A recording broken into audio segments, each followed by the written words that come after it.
जंगल के किनारे एक घर था। घर में किसान और उसकी पत्नी रहा करते थे। उनके पास एक गाय थी। किसान गाय का चारा लेने के लिए रोज जंगल में जाता था। वर्षा ऋतु का मौसम था। बारिश आती जाती रहती थी। हर बार की तरह किसान गाय का चारा लेने के लिए नदी के किनारे से होकर जंगल जा रहा था। जंगल में जाने के बाद तेज बारिश होने लगी, लेकिन किसान को गाय का चारा ले जाना जरूरी था, इसलिए वह चारा काटने में लग जाता है। बारिश भी काफी तेज हो रही थी। एक भूखा शेर बारिश में इधर उधर भटक रहा था। तभी वह किसान को देख लेता है और उसके सामने पहुंच जाता है। शेर को देखकर किसान उसके सामने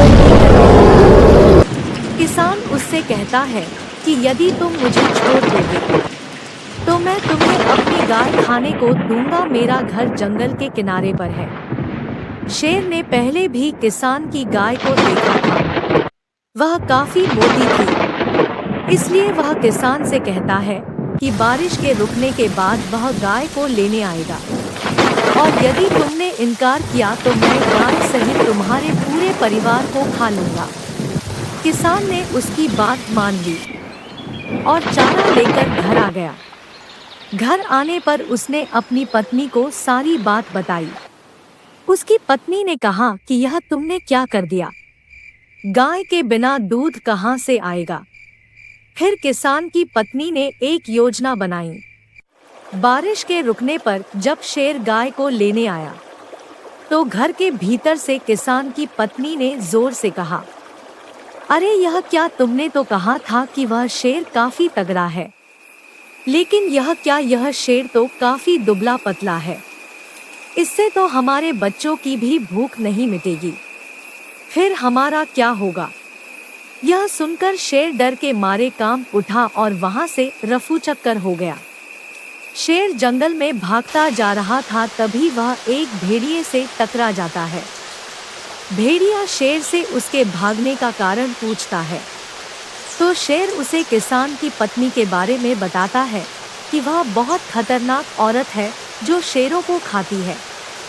यह सुनकर भेड़िया शेर पर हंसता है और कहता है, किसान की पत्नी ने तुम्हें मूर्ख बनाया है।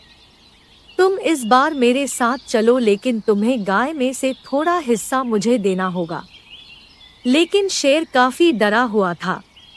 उसने कहा कि यदि तुम मुझे छोड़कर भाग गए तो क्या होगा? भेड़िए ने कहा, ठीक है, मैं तुम्हें अपने साथ बांध लेता हूँ। दोनों फिर से किसान के घर पर पहुँच गए।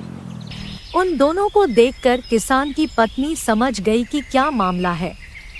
उसने फिर से घर के अंदर से जोर से कहा कि अरे वाह रे भेड़िए, तू तो काफी समझदार निकला। शेर को वापस ले आया और उसे अपने साथ रस्सी से भी बांध रखा है ताकि वह भागने ना पाए। यह सुनकर शेर के प्राण सूख गए। पूरी ताकत लगाकर वह जंगल की तरफ भागा और भेड़िया उसके पीछे घिसटता हुआ चला गया। इस तरह अपनी समझबूझ से किसान की पत्नी ने सबको बचा लिया।